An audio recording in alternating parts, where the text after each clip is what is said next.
Last week, Vice President Harris said she had accepted an invitation from CNN for a second debate.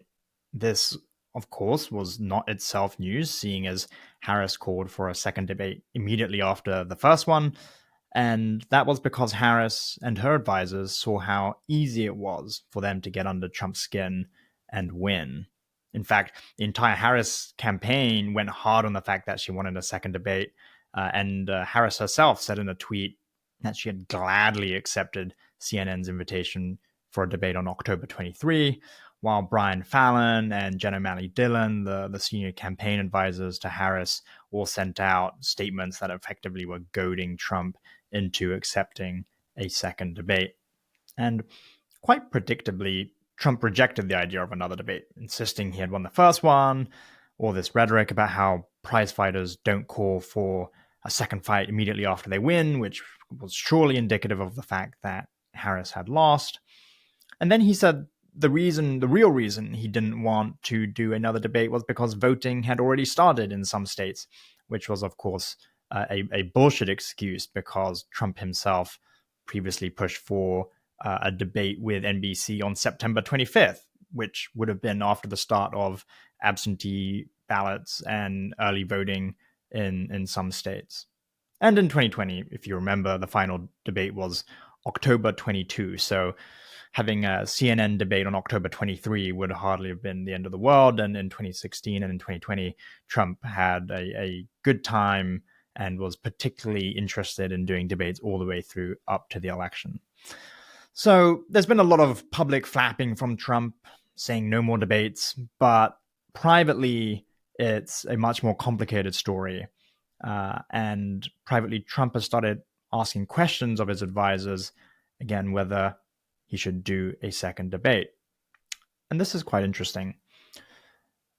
I'm hearing from multiple Trump advisors that they actually do want him to debate again, basically because they want a do-over.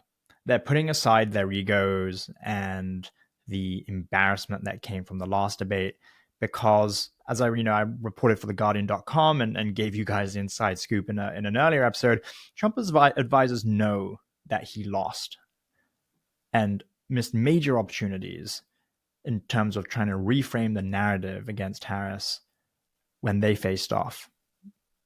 That itself, I think, is an admission that the current abiding memory of Trump's debate performance is still of him ranting about Haitians eating pears. And that, of course, is far from ideal. And I think a lot of Trump's advisors know that Trump got kind of lucky that the fallout wasn't worse than it was. He got a few days of bad headlines about how it was a debate disaster and how he was ranting and raving from everything about pets to immigrants to saying he knew it was true because he watched it on TV and TV had said that the Haitians were eating pets. And then the conversation turned to him eating geese. But then it got overtaken by the far-right conspiracist Laura Loomer traveling with him on his plane on 9/11. And then J.D. Vance got pulled into defending the bomb threats in Springfield, Ohio, as a result of the Haitian immigrant claims. And then the second assassination attempt washed away all of that crazy news cycle of that week. And Trump effectively got off without having to be accountable for the objectively bad debate performance. Now, I'm told for his part, Trump is still unenthusiastic about a second debate, but for a range of other reasons, and it's mainly personal grievance. Number one, he's still stewing about what he thinks was particularly unfair treatment from the ABC moderators, and especially David Muir, the anchor of ABC World News Tonight. He has continued to complain in the weeks since that debate performance to aides, to advisors, and to allies that they fact-checked him, but they didn't fact-check Harris, of course, overlooking the part that Harris in general doesn't lie and make up false claims at the rate and abandon that Trump does. But Trump's also complaining effectively about how unfair it was that he beat Joe Biden in the first debate, and that should be all he has to do, that he shouldn't have to go back and debate Harris once or twice or more.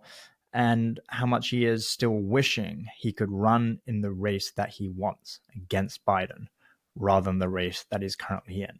And this has been actually a theme inside Trump world for several weeks now, since the debate performance went down and since Biden obviously exited the race. And there's not very much that the Trump advisors can do. There's not very much that they know what to do.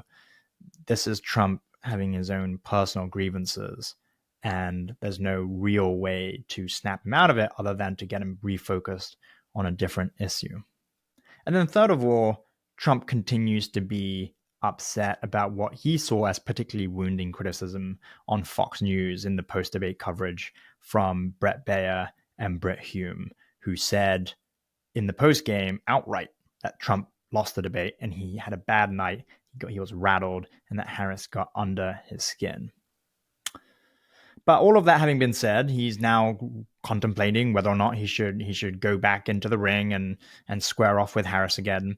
And the one thing that I keep hearing, this kind of measure of optimism from the advisors who want him to debate again, is will Trump be able to countenance J.D. Vance having the last word on a debate stage before Election Day? And whether Trump will want to make himself the grand finale.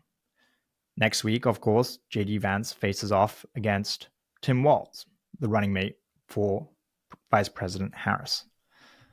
That will be a big moment for the campaign and will be a big moment for Trump.